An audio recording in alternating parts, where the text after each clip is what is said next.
What's good with YouTube? Y'all already know Big Flocko with the comics perspective, and I'm smashing, dashing, sliding on through with a little bit of energy.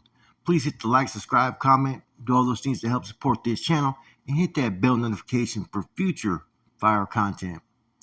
Now, Delano, California Department of Corrections and Rehabilitations, they are going to be reporting and investigating the death of an incarcerated person at Kern Valley State Prison as a homicide. Now, the thing that's interesting about this case, guys, that's really fairly new, right, is the time period of when this individual was stabbed and when he passed away. Okay, the incident allegedly happened on October 14th, right, at 2:55. Two incarcerated people, right, were witnessed, allegedly attacked him, were Roland Corona and Luis Alvarez, apparently with inmate manufactured weapons. Duran sustained multiple stab wounds and was transported to outside medical for a higher level of care. On November 9th at approximately 9:14, he was pronounced deceased while under their care. Now, off top, man, when I'm looking at this hit, right, when you have two individuals involved, it's a gang hit. It's a political hit, whether it's on the SNY or GP side. It's kind of hard to really figure out which side these individuals rocked, right? Because you're going to have the victim who's from like basically a Northern California county that does have Southsiders in it, right? Which is Tulare County, which was the victim. Then you have also the area of Fresno, which was where one of the alleged hitters was from. Then the other hitter was from allegedly San Diego. But I'm going to go into these tattoos because it's kind of hard for me to really indicate where they were from. Like I said, this could have been an SNY side, GP, but two people means that they're trying to do a job to take someone out. It could be someone within their own rank and file as well, right? Or it could be someone that's part of the opposition. In any event, man, Duran, who was the victim, was already doing life with a possibility of parole, but then he caught a case in Kings County for 2 counts of assault with a prisoner with a weapon. Now, the other individual, Corona, the older one, right, he's from Fresno County. And he's serving life with a possibility of parole as well for robbery in the first degree with enhancement in using a firearm.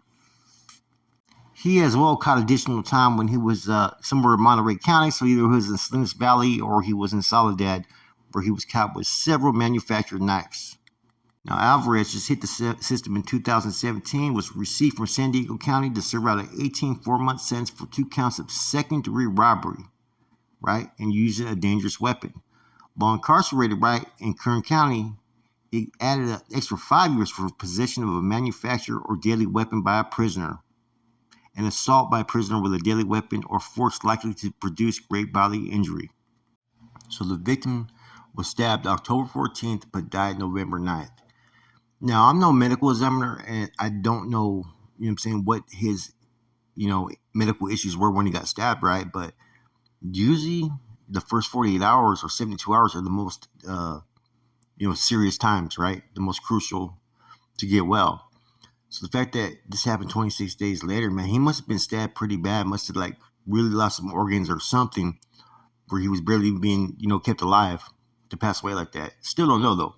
Now, the victim, like I said, he has certain tattoos that confuse me because he has Farmos over one eyebrow, right?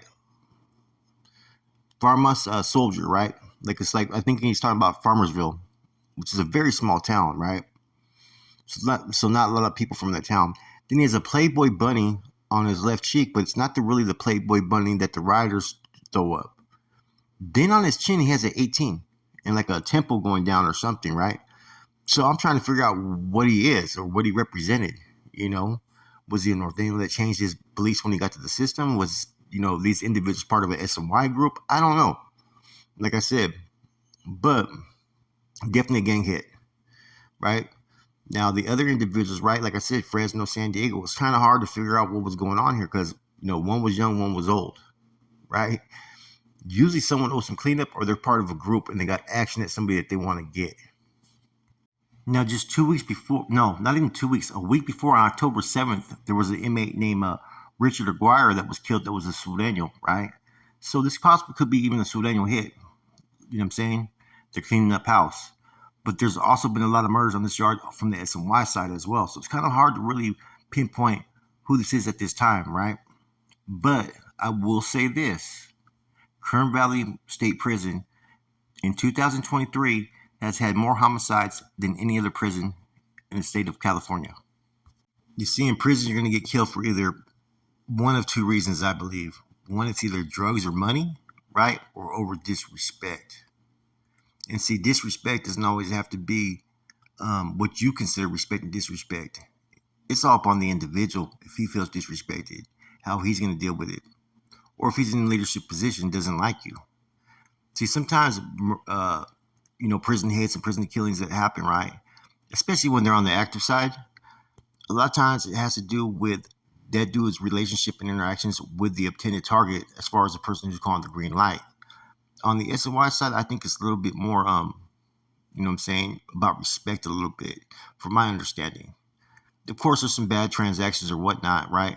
But you're gonna have everything there. You're gonna have people hitting fucking dudes with fucking funny style charges. You're gonna have dudes that are hitting dudes just for fucking disrespect. You're gonna have dudes hitting dudes within their gang or another gang because they finally have access at someone they want to get. When it's wartime, it's wartime. I know there's a lot of people out there that watch our channel.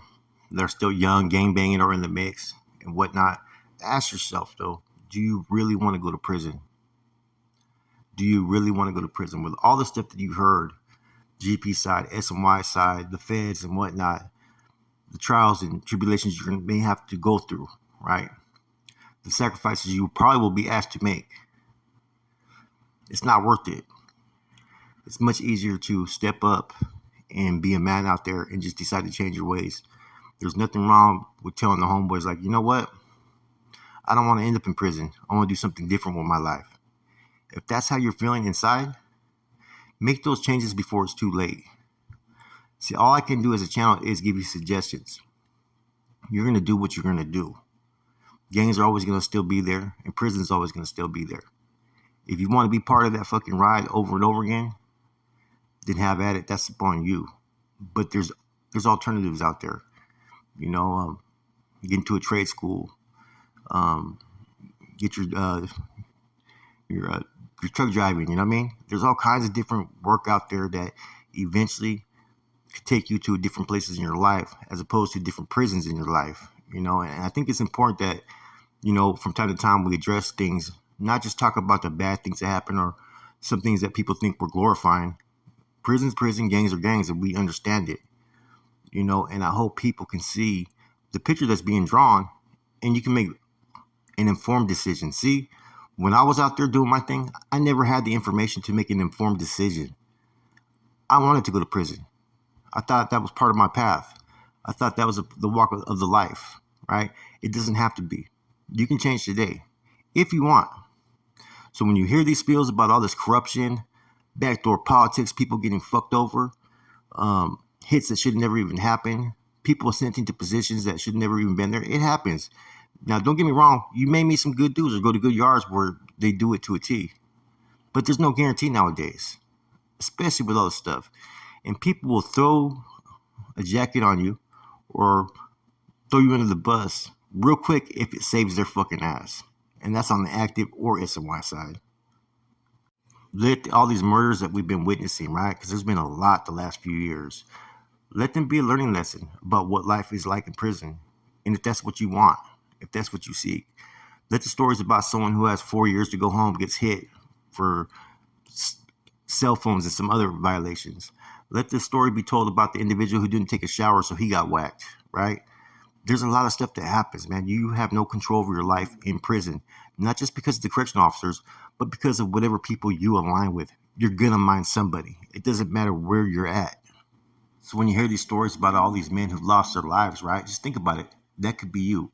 When you hear about the youngster who's just on a 7-year sentence, now has a life sentence, that could be you. There's no asking, right? If you're going to have to do something, you're going to have to do it.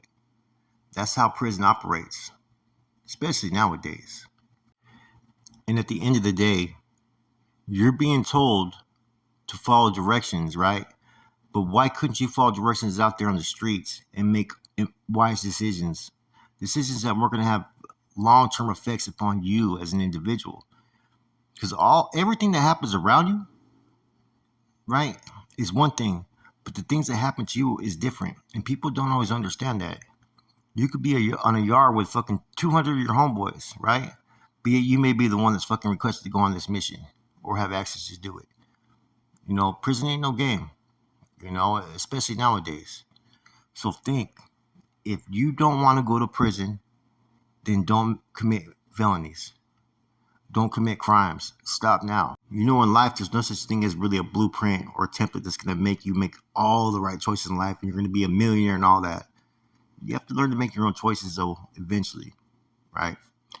If you don't want to have prison on your resume, as far as, your career, like I said, there's other outlets out there that you can turn to try to change your ways and change your life, man. And don't be afraid of it. Do what you feel is best for you. Because when I'm seeing all these murders, I'm like, fuck. And when I'm hearing what these murders are about, I'm like, fucking hey, man, this shit's fucking crazy.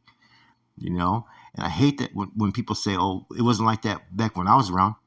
But in this incident, it's fucking true. There's murders going on everywhere, and a lot of it now has to do with people dealing with their own people. So how hard is it to really trust your own people nowadays? Look at how many NF members I know that have been hit, right? A lot. Bros as well. Since this end of all hostilities and people been released. And a lot of times it's all people within your own fucking group you align with. And that's the sad thing. People rather whack one of their own than try to embrace one of their own. With that said, your boy Flacco, Comics Perspective, I'm out.